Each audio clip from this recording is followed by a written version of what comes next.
ಎಲ್ಲರಿಗೂ ನಮಸ್ಕಾರ ರೀ. ನಾ ಸುಜಾತ ಆರ್ಗ್ಯಾನಿಕ್ ಫಾರ್ಮ್ಸಿಂದ ವಿಜಯ್ ಪಾಟೀಲ್ ಮಾತಾಡೋದು ರೀ. ಇವತ್ತಿನ ವಿಷಯ ಏನಂದ್ರೆ ರೀ, ಕೃಷಿ ಯಾಂತ್ರೀಕರಣ ಯೋಜನೆ ರೀ. ಈ ಯೋಜನೆ ಏನಂದ್ರೆ ರೀ, ಇದ್ರಾಗ ಸಣ್ಣ ಟ್ಯಾಕ್ಟರ್ಗಳ, ಗಳೆಗಳ, ರೋಟ್ರುಗಳ, ಮತ್ತು ಇನ್ನು ಡ್ರಿಪ್ದ ಮಷಿನರಿಗಳ, ಮಂಜಿಂಗ್ ಪೇಪರ್ ಹಾಸೋ ಮಷಿನರಿಗಳ ನಿಮಗೇನೋ 40% ಸಬ್ಸಿಡಿ ರೇಟ್ದಾಗ ಸಿಗ್ತಾವೆ ರೀ.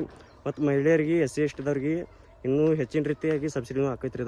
ಅಂದ್ರೆ ಇದು ಒಂದೇ ಲೆವೆಲ್ ಸಬ್ಸಿಡಿ ತಂದಿರೋದಿಲ್ಲ ರೀ, ಜಿಲ್ಲಾವಾರು ಇದು ಚೇಂಜ್ ಇರ್ತೈತೆ ರೀ. ಇದು ಸಬ್ಸಿಡಿ ಇದಕ್ಕೆ ಏನೇನು ಡಾಕ್ಯುಮೆಂಟ್ಸ್ ಬೇಕಂದ್ರೆ ರೀ, ಆಧಾರ್ ಕಾರ್ಡ್ ಬೇಕು ರೀ, ಪಾಸ್ಬುಕ್ ಬೇಕು ರೀ, ಹೊಲದ ಉತ್ತಾರ ಬೇಕು ರೀ, ನಿಮ್ಮ ಆಧಾರ್ ಕಾರ್ಡಿಗೆ ಲಿಂಕ್ ಇದ್ದಿದ್ದು ಮೊಬೈಲ್ ನಂಬರ್ ಬೇಕು ರೀ, ಮೇನಾಗಿ ಕಾಸ್ಟ್ ಇನ್ಕಮ್ ಬೇಕು ರೀ.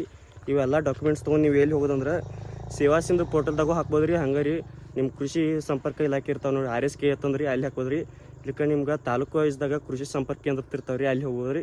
ಅಲ್ಲಿ ಹೋಗಿ ನೀವು ಇದನ್ನ ಅರ್ಜಿ ಹಾಕೋದ್ರಿ. ಅರ್ಜಿ ಹಾಕಿಪ್ಲಿ ಬರ್ತಾವತ್ತಂದಿಲ್ಲ ರೀ, ಎಲ್ಲಿ ಬಜೆಟ್ ಹಾಕೈತಿ ನೋಡ್ರಿ, ಅಲ್ಲಿ ಅವಾಗ ಬಂದು ಹತ್ತವು ರೀ ನಿಮ್ಗೆ. ಅಂದ್ರೆ ನಾನು ವಿಡಿಯೋ ನೋಡಿ ಈಗ ಸದ್ಯ ಯಾಕೆ ಬರಲಿಲ್ಲ ತಂದ್ಬೇಡ್ರಿ ನೀವು. ಮತ್ತೆ ಅಲ್ಲಿ ಹಾಕೋ ನೋಡ್ರಿ, ಅವಾಗ ಬಂದು ಹತ್ತು. ಇವು SC STದವ್ರಿಗೆ ಮತ್ತು ಮಹಿಳೆಯರಿಗೆ ಇನ್ನೂ ಜಾಸ್ತಿ ಸಬ್ಸಿಡಿ ಇರ್ತೈತೆ ರೀ. ಅಂದ್ರೆ ಒಂದೊಂದು ಜಿಲ್ಲಾವ್ರು ಚೇಂಜ್ ಇರ್ತಾವೆ ರೀ, ಅಲ್ಲಿ ಹೋಗಿ ನೀವು ತಿಳ್ಕೊಬೋದು ರೀ.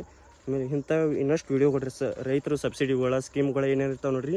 ಇಂಥವು ನಾನು ಇನ್ನು ಮುಂದೆ ವೀಡಿಯೋ ಮಾಡ್ಬೇಕಂತ ಮಾಡಿರಿ. ಎಲ್ಲರೂ ನನ್ನ ಅಕೌಂಟ ತಪ್ಪದೆ ಎಲ್ಲರೂ ಸಬ್ಸ್ಕ್ರೈಬ್ ಮಾಡಿರಿ. ಇನ್ನೂ ನಿಮ್ಮ ಕಡೆ ಯಾರೇ ಹಿಂಗೆ ಏನಾರ ಟ್ರ್ಯಾಕ್ಟರ್ ಜೋಡ್ನಾದ್ರು ತೊಗೊಳೋರಿದ್ರಂದ್ರೆ ಅವ್ರಿಗೆ ಈ ವಿಡಿಯೋ ಶೇರ್ ಮಾಡಿರಿ. ಧನ್ಯವಾದಗಳು.